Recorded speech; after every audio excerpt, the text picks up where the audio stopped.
My fiancé said, "I can't marry you. I'm in love with my ex." I replied, "Message received." Then I canceled everything, sold the house, and moved states a month later. Her passionate ex dumped her, and I just smiled. Hey Reddit, 2 weeks before my wedding, my fiancé dropped a bomb that basically nuked our entire life together. She said she couldn't marry me because she was in love with her ex. I didn't beg. I didn't cry. I just said message received and walked away. Then I methodically dismantled everything we'd built, sold our house, and moved to another state. A month later, her passionate ex dumped her hard, and she spiraled into complete chaos. A year after that, she tried to crawl back. Here's how it all went down. Let me set the scene properly, because context matters here. I'm 31, work as an architect for a mid-sized firm that specializes in sustainable commercial buildings. Decent salary, good benefits, the kind of stable career my parents always hoped I'd have. I'm not rich, but I'm comfortable, own my car outright, have a solid 401k, and managed to save enough for a down payment on a house without going into crippling debt. Met Vanessa 3 years ago at a friend's housewarming party. She worked in event planning, which explained her obsessive attention to detail about literally everything. First date was at this Italian place downtown, where she spent 20 minutes explaining the difference between various pasta shapes and which sauces paired best with each. Most guys would have found it annoying. I thought it was charming. Shows you how wrong first impressions can be. The first year was good, really good. We did the usual relationship progression, exclusive after 2 months, first vacation together at 6 months, moved in together after a year. Her apartment lease was ending, and my place had an extra bedroom I was using for storage, so it made financial sense. That should have been my first red flag, making a relationship decision based on financial sense rather than actual emotion. But I was 28 and thought I was being a practical adult. We split everything 50-50. Rent, utilities, groceries, even the streaming services. Vanessa appreciated that I wasn't one of those guys who expected her to do all the cooking and cleaning just because she was a woman. I appreciated that she wasn't one of those women who expected me to pay for everything just because I was a man. It felt like a partnership. Equals. Or so I thought. Year 2, I proposed. Did the whole traditional thing. Asked her father's permission first, which he gave with this weird look I couldn't quite read at the time. Planned a whole elaborate proposal at this botanical garden she loved. Hired a photographer to capture the moment. Got down on one knee in front of the koi pond. She cried, said yes, posted 17 photos to social media within an hour.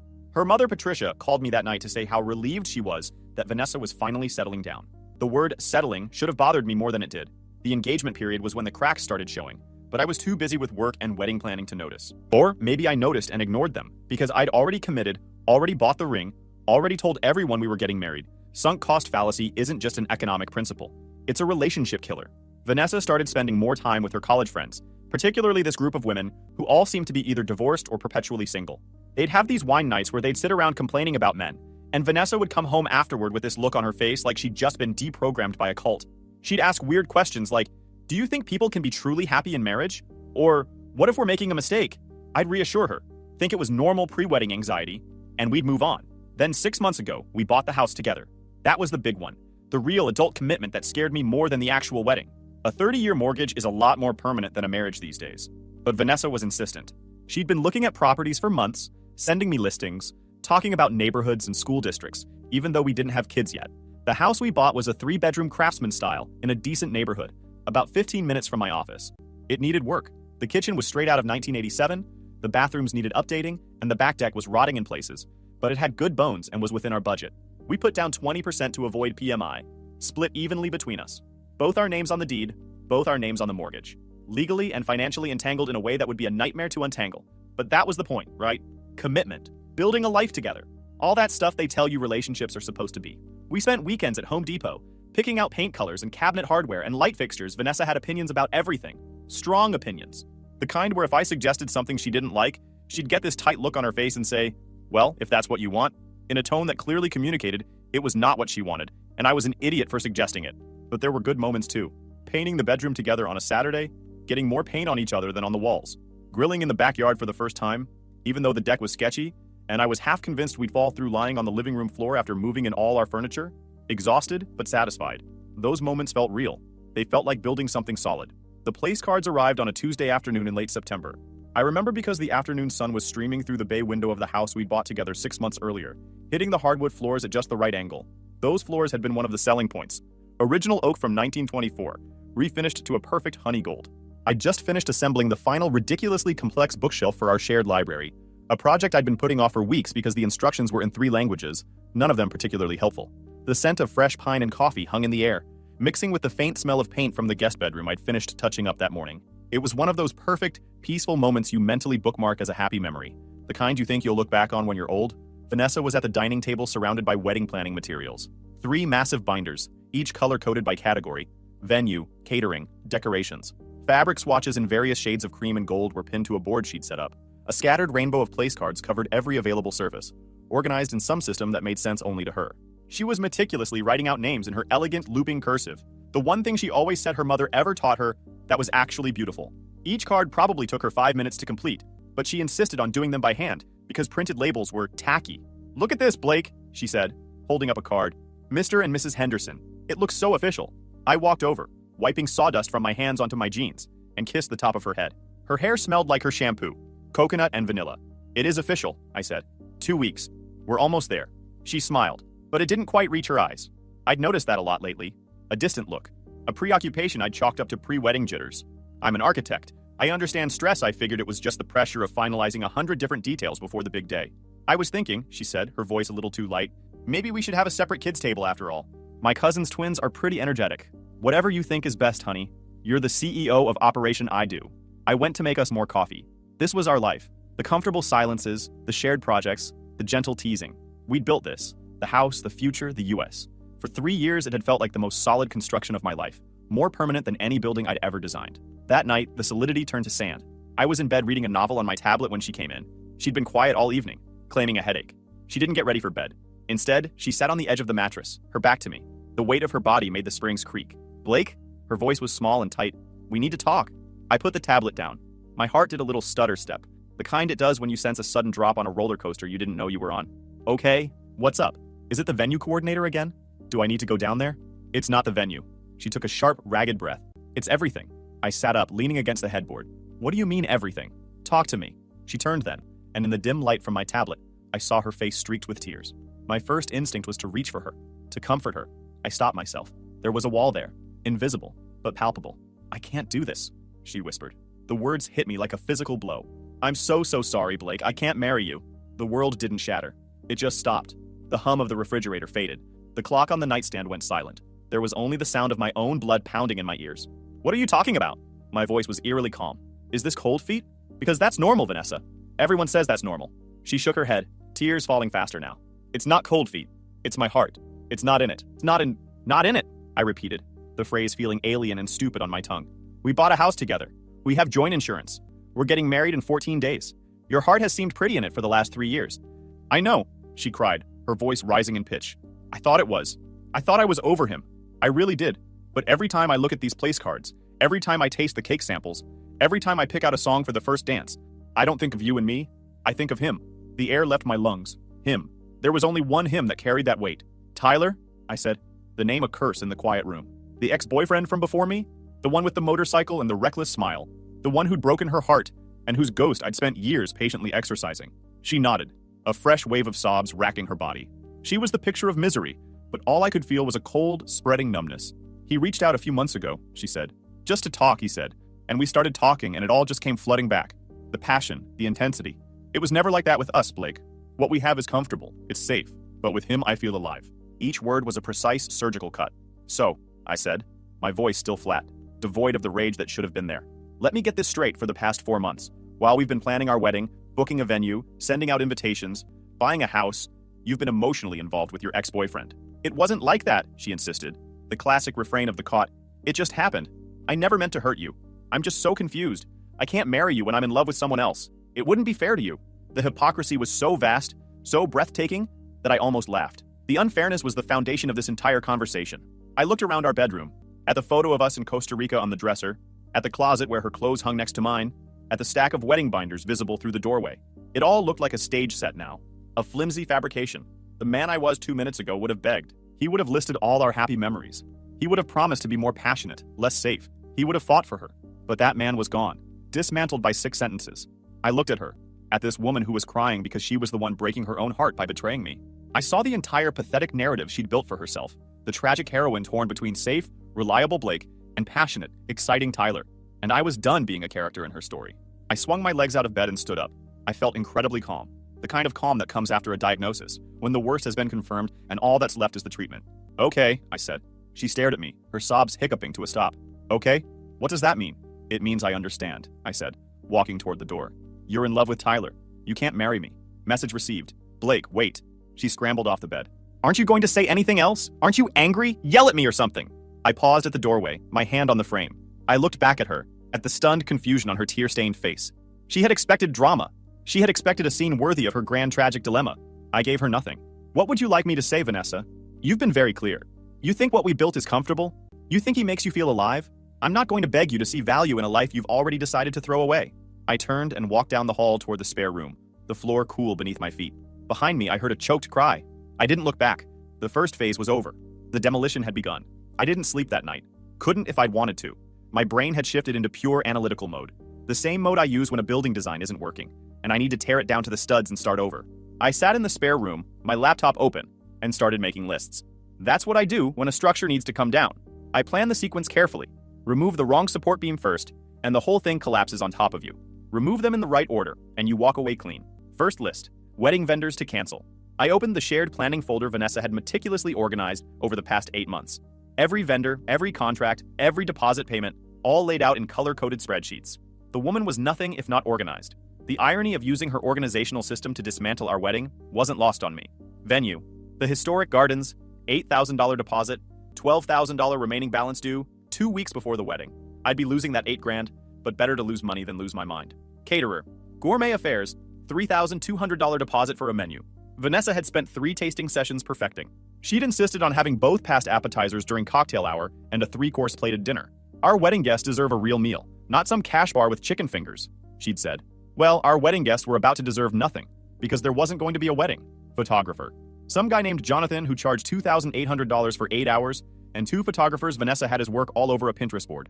Candid shots, artistic angles, black and white portraits. All of it was about to be worthless florist. $1,400 for centerpieces, bouquets, and ceremony arrangements. Vanessa had drawn diagrams of exactly how she wanted each table to look: peonies and garden roses in blush and cream. The kind of details that had seemed sweet when we were planning together and now just seemed like a colossal waste of money. DJ, $800 for someone to play music and make announcements. We'd given him a do not play list that was longer than our must play list. No Cupid shuffle, no cha-cha slide, definitely no Macarena. Vanessa had strong feelings about maintaining dignity at wedding receptions. Baker, $650 for a 3-tier vanilla cake with raspberry filling and buttercream frosting. We'd done the tasting on a random Tuesday afternoon, feeding each other samples while the baker watched. It had felt romantic at the time. Now it just felt stupid. Total vendor deposits at risk, $16,850. The cost of an education in trusting the wrong person. Second list, financial entanglements to sever. This one was trickier because money was involved and money makes everything complicated. Joint checking account. We'd opened it after moving in together, both putting in equal amounts each month for shared expenses. Current balance, $4,200. Half was mine, half was hers. I'd transfer my half out first thing in the morning. Shared credit card, the one we used for house stuff and groceries. Balance, $3,100. We'd been planning to pay it off after the wedding with gift money. That wasn't happening now. I pulled up the statement to see who charged what, roughly 50-50. Fine. I'd pay my half and remove myself as an authorized user. Utilities, electric, gas, water, internet, all in both names. I'd need to either transfer them solely into my name or cancel them entirely depending on what happened with the house. Streaming services, Netflix under my email, Hulu under hers, HBO sharing my brother's password. The small, stupid things that couples share and that become annoyingly complicated when you split up. Third list, the house. This was the big one. The mountain I'd have to move before I could leave this city with a clean conscience. We'd bought the place 6 months ago for $425,000. Put down $85,000 combined, $42,500 each. The mortgage was $340,000, split equally. In 6 months, we'd paid maybe $8,000 in principal between us. So the equity split would be roughly down payment plus principal minus selling costs, divided by 2. But here's the thing about selling a house quickly. You lose money. Realtor fees alone are 5 to 6% of the sale price. Then there are closing costs, title insurance, inspections, all the garbage that eats into your profit. If I was lucky, I'd break even on my down payment. If I wasn't lucky, I'd take a loss. But I couldn't stay in this house. Every room had memories now poisoned by tonight's conversation. The bedroom where she'd confessed. The kitchen where we'd planned our future. The living room where we'd argued about paint colors. The backyard where I'd imagined someday teaching my kids to grill. All of it was contaminated now. I could buy her out, offer her some amount for her half, and keep the house myself. But did I want to? Did I want to wake up every morning in the bed we'd shared? Did I want to sit on the couch where she'd spent hours on her phone texting Tyler? Did I want constant reminders of the life I'd thought I was building? Number 1, I wanted a clean break. Sell the house, split whatever equity we'd built, walk away. Let someone else make new memories here. Fourth list, the actual logistics of leaving. Because that's what I was going to do. Leave. Not just the house, not just the relationship, but the entire city. That position in Denver, the one I'd turned down 8 months ago because Vanessa's career was here, her family was here, and moving seemed impossible when we were planning a wedding. The firm had been really understanding, said to keep in touch. Maybe something would open up down the road. Down the road was now. I'd email them first thing in the morning, worst case. They'd say no, and I'd find something else. Best case, I'd be in Colorado in a month, 2,000 miles away from all of this. By dawn, I had a plan. 3 pages of notes, 7 spreadsheets, a timeline that went from now to moved and settled in new city. In 6 weeks if everything went perfectly. 8 weeks. If there were complications, Vanessa found me at 6 a.m., still at the desk, eyes burning from staring at screens all night, but with more clarity than I'd had in months. Did you sleep at all? Her voice was small. No, but I've been productive. I turned the laptop screen toward her. Here's what's going to happen. I'm canceling the wedding. All of it today. Her face went pale. Blake, don't you think we should talk about this more? Maybe take some time? You took 4 months of time while lying to me. I'm good. My voice was flat. The deposits are non-refundable. I'll eat those costs. Consider it my wedding gift to you and Tyler. She flinched at his name. The house is more complicated, I continued. We're both on the deed, both on the mortgage, but I'm going to buy you out. Today. Today? She looked stunned. That's not possible. We'd need an appraisal. We'd need lawyers. I called a real estate attorney at midnight. He's meeting us at his office at 9 a.m. I'm prepared to offer you $10,000 over half the equity. That's generous considering the circumstances. Where am I supposed to go? The question hung in the air. Where was she supposed to go? Maybe Tyler's place. Maybe back to her mother's house. Honestly, I didn't care anymore. That's not my problem to solve, I said, closing the laptop. You made your choice. Now you get to live with the consequences. The meeting with the attorney was efficient. Vanessa was still in shock, I think. She signed everything I put in front of her. By noon, I'd written her a check for $62,000. By 1 p.m., her name was off the deed. She moved out that weekend, went to stay with her mother, Patricia, which I'm sure went over great. Patricia had never liked me anyway. Thought her daughter was settling by marrying an architect instead of a doctor or lawyer. Well, now Vanessa could pursue her passion with Tyler the motorcycle enthusiast. I'm sure Patricia would be thrilled. The wedding cancellations took 2 days. Each call was a small knife wound. Hi, this is Blake Morrison. I need to cancel my wedding for October 14th. Pause. Sympathy. Oh no, I'm so sorry to hear that. Is everything okay? No, but it will be. What's the cancellation policy? Venue. $5,000 deposit gone. Caterer. $3,200 gone. Photographer. $1,800 gone. Florist. $900 gone. DJ. $600 gone. Cake. $400 gone. $11,900 in total losses. The most expensive education I'd ever received. But I wasn't done yet. The biggest move was still coming. I'd been offered a position at a firm in Denver 6 months earlier. A dream job leading their sustainable design division. I'd turned it down because Vanessa's career was here. Her family was here. And I thought we were building our life here. I called them back. Is that position still available? Actually, yes. We haven't found the right candidate yet. Are you interested? Very. When can I start? How soon can you be here? 2 weeks. I listed the house on the market that same day, priced it aggressively to move fast. Had 3 offers within 4 days, accepted 1 within a week. Closed in 2 weeks. The universe was cooperating with my exit strategy. My friends thought I was losing my mind. Dude, you're moving to Colorado? Just like that? My best friend Kevin said over coffee. That seems extreme. Staying here seems more extreme, I replied. Everywhere I go, I'd see her. Our coffee shop, our grocery store, our park. I'd run into her friends, her family. The ghost of our relationship would haunt me. Why would I choose to live in a haunted house? He didn't have a response to that. I donated or sold most of our shared furniture, packed my essentials, my books, my drafting equipment, put everything in a moving truck, left the house keys with the real estate agent. 3 weeks after Vanessa said she couldn't marry me, I was gone. Colorado was exactly what I needed. The firm was incredible. Cutting-edge projects with a focus on LEED certification and net zero buildings. Brilliant colleagues who actually cared about sustainable design. A city that felt alive and new in ways my old hometown never had. The energy was different here. People were outdoorsy, active, optimistic about the future rather than stuck in the past. I bought a small condo in Capitol Hill with floor-to-ceiling windows and mountain views that made me catch my breath every morning. The place was maybe 900 square feet, just 1 bedroom, but it was mine. No shared memories contaminating the space. No ghosts lurking in the corners. Every piece of furniture was new, chosen by me alone, arranged however I wanted without having to negotiate or compromise. The first few weeks were intensely lonely. I won't lie, I'd wake up and reach for someone who wasn't there anymore. I'd start to tell Vanessa about my day before remembering she wasn't part of my life anymore. But slowly, gradually, those instincts faded. The muscle memory of being in a relationship weakened and eventually stopped. I started hiking every weekend.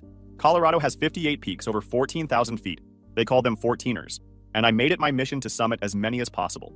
There's something about hiking at altitude that clarifies everything. The thin air forces you to slow down, to focus on each breath, each step.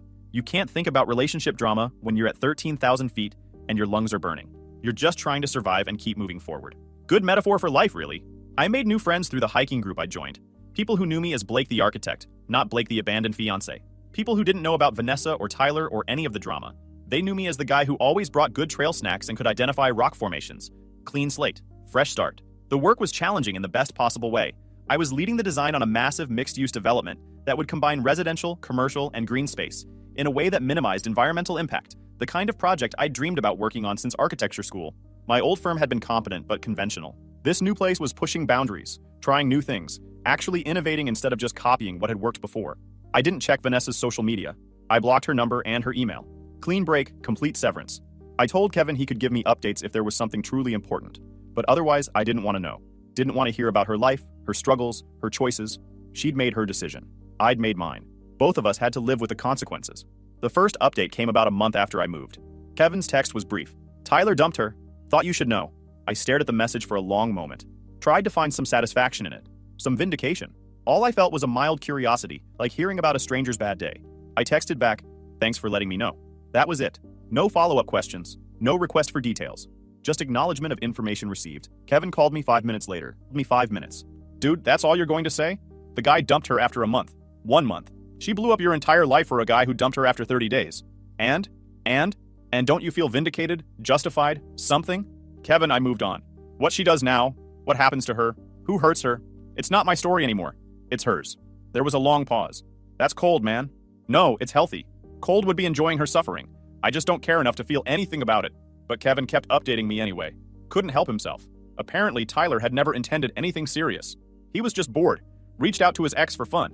Enjoyed the ego boost of stealing her from her fiancé. Once the novelty wore off, and once he realized Vanessa was looking for something serious and permanent, he bailed. Told her he needed to find himself, or some other cliche excuse. Vanessa spiraled. Lost her job. Couldn't focus, kept calling in sick, got fired for poor performance. Moved back in with her mother. Started sending me texts from new numbers when I blocked the old ones. The texts followed a predictable pattern. First came denial. This is all a huge mistake. We need to talk. Please respond. Then anger. You're a coward for running away. A real man would have fought for our relationship. Then bargaining. If you just give me another chance, I can prove to you that we belong together. I was confused. I made a mistake. Then depression. My life is falling apart. I've lost everything. Please just talk to me. I didn't respond to any of them. What was there to say? She'd made her choice based on passion and intensity and feeling alive. Now she was experiencing the consequences of that choice. Those consequences weren't my responsibility to fix. The texts kept coming though, sometimes daily, sometimes 3 times a day. I'd block each new number as it appeared, but she'd find another way. Borrowed phones from friends called from work. Used online texting services. 2 months after I moved, Patricia called my cell. I almost didn't answer, but a cold curiosity got the better of me. Blake, it's Patricia. Her tone was the same as always. Sharp, imperious, assuming compliance. Hello, Patricia. What can I do for you? She ignored the formal greeting. We need to talk about Vanessa. She's in a very bad way. That animal she left you for has destroyed her. She's not eating. She's not sleeping. She's a shadow of herself. I'm sorry to hear that, I said, my voice flat and devoid of any actual sorrow. Aren't you going to do something about it? She demanded, her voice rising. You loved her once. A real man would show some compassion. She made a mistake. People make mistakes, Blake. Don't you still care about her at all? This was the crucial moment the trap was set. Agree, and I'd be pulled back into the drama. Get angry, and I'd be proving I still cared. I chose a third option, the truth. Patricia, I said, my voice calm and measured. Vanessa didn't make a mistake. She made a conscious, sustained choice to betray me 2 weeks before our wedding. The person you're describing, the one who is not eating or sleeping, is dealing with the direct consequences of that choice. Her well-being is no longer my concern. It hasn't been for a long time. I hope she gets the help she needs, but it won't be from me. Goodbye.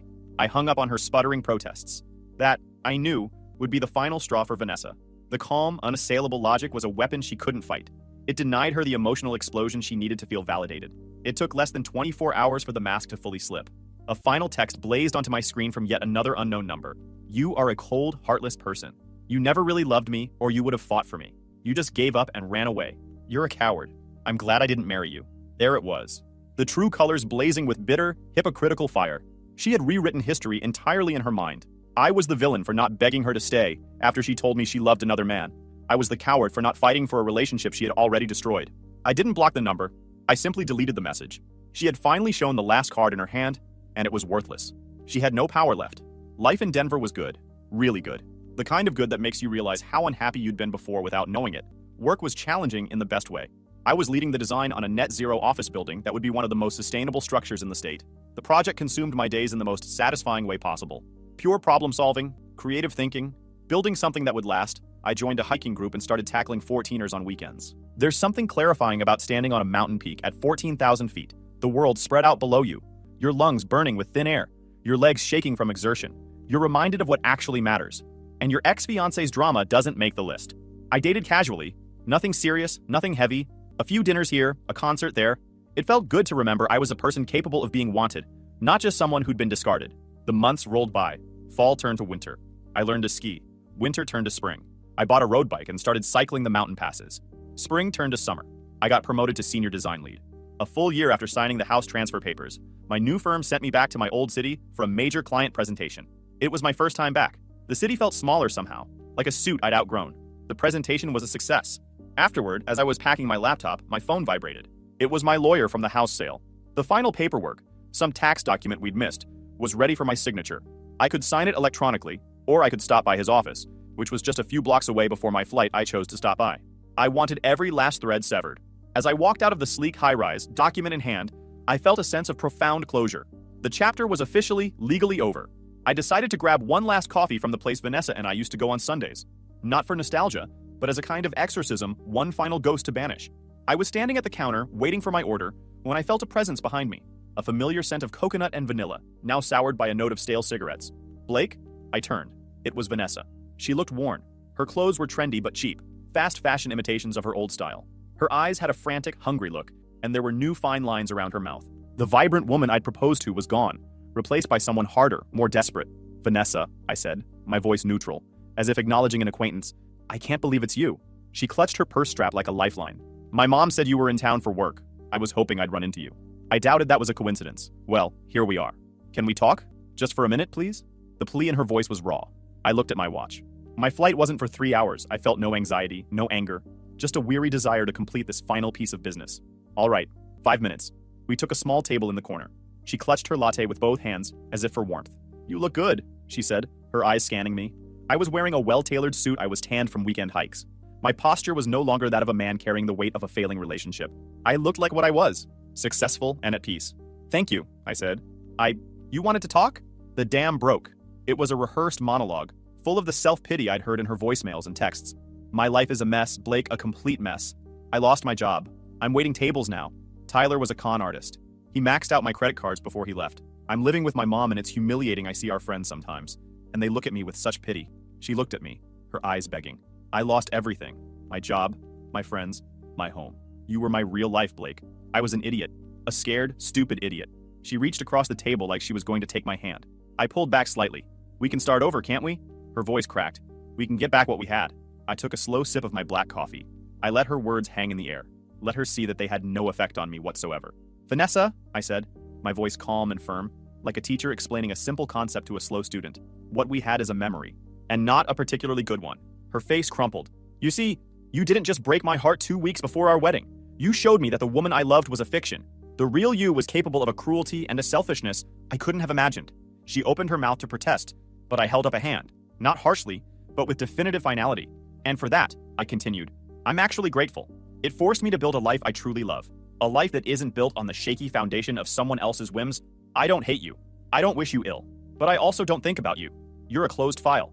A lesson learned. Tears of frustration now, not sadness, welled in her eyes. So that's it? After everything, you're just going to be this cold, unfeeling robot? I almost smiled. No, I feel plenty. I feel the sun on my face when I hike. I feel the satisfaction of a project well built. I feel excitement for my future. I've just chosen to stop feeling anything for you. It was a choice that improved my life immeasurably. I stood up, pulling my carry-on bag over my shoulder. I placed a $10 bill on the table for my coffee. I have a plane to catch. I hope you find what you're looking for, Vanessa, but it won't be with me. Goodbye. I turned and walked out of the cafe, leaving her sitting there, small and defeated. I didn't look back. 6 months after that coffee shop encounter, Kevin called me with one final update. I'd asked him to stop, but he said this one was important. She's engaged, he said. Good for her. To some guy who manages a call center. They've known each other 3 months. I was silent for a moment, processing. Then I laughed. Not cruelly, but with genuine amusement at the pattern. She's looking for safe and stable again, I said. The passion burned her. Now she wants comfortable. I hope it works out for her. That's really it? That's all you've got? Kevin, brother, I mean this with all sincerity. I haven't thought about her in months. My life is exactly where I want it to be. What she does now is as relevant to me as what a stranger does. I wish her well, but from a great distance. There was a pause. You really have moved on, haven't you? Completely. That was the last update I received. Kevin finally accepted that I genuinely didn't care anymore.